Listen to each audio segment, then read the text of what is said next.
ఈ ఎండకు సామాను తేవాలంటే మాత్రం సంపుడు సంపుతుంది ఎండ. భయమైతుంది గైస్. నిజంగా చెప్తున్నా. ఎందుకంటే దుకాణంలోనేమో సామాను లేదు. మర్రిపోతుర్రు అందరూ.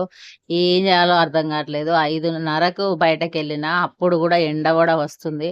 అయినా సరే ఇగ తప్పదు అన్నట్టు పోయినన్నమాట. అక్కడైతే వేడివేడిగా మిర్చీలేస్తుర్రు.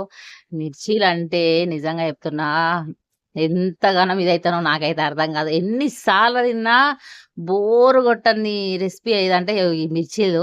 నేనైతే అదొకటి తీసుకున్నా. ఏందంటే మసాలా వడ, మిర్చి 2 మిర్చీలు, మసాలా వడ, ఒక ఆలు బజ్జీ. టేస్ట్ ఎట్లుంటదని చెప్పేసి. కానీ టేస్ట్ మాత్రం అద్దిరిపోయిందన్నమాట. ఆ వేడి వస్తున్నా గానీ టేస్ట్ ఒక్కొక్క దగ్గర తింటే పిండి పిండి ఉంటది. కానీ ఈడ బానే ఉంది. తినొచ్చు అన్నట్టు అనిపించిందనమాట. నాకు ఓకే. నాకు ఫుల్లు నచ్చిందనమాట. నేను సామాన్యంగా ఏది నచ్చిందనా, అది నచ్చిందంటే సూపరుందనమాట. ఇగ అక్కడి నుంచయితే డీమార్ట్‌కొచ్చిన. ఇంట్లోకి కొంచెం సామాను అవసరం ఉందనయితే తీసుకుందామనయితే డీమార్ట్‌కొచ్చిన. ఇగ అప్పటికి మా దోస్తుగాడు ఏమన్నా సతాయిస్తుండ గైస్. నిజంగా చెప్తున్నా. పిజ్జా ఇప్పిస్తావా?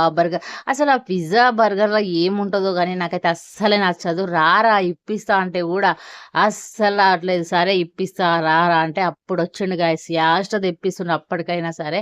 అక్కడి నుంచయితే ఇగ మేమైతే షాప్‌లోకి సామాను తీసుకుందామనయితే వచ్చినాము.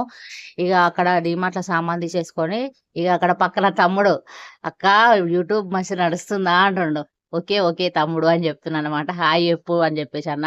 మేము 5:30కెళ్తే ఇంట్లోకెళ్ళి మేము ఇంటికొచ్చేసరికి 10 అయింది గైస్. అసలు కిరాణం షాప్ అంటాం గానీ, దానికున్నంత కష్టము దేనికి ఉండదబ్బా! చేతుల సామాను, ముందట మా దోస్తుగాడు సామాను పెట్టుకుండు. ఎనకాల ఆటో అసలు నిజంగా మామూలుగా అనిపియలేదు. ఒక్కొక్కసారి అనిపిస్తది ఎందుకురా అన్నట్టు అనిపిస్తది. కానీ ఇంగ ఒక్కొక్కసారి అనిపిస్తది తప్పదు గదా! ఈ కష్టం చేసుకుంటూనే బతుకుతాం గదా! అన్నట్టు. ఇక్కడికెళ్ళైతే షాప్ దగ్గరికైతే వచ్చినాం. మా దోస్తుగాడైతే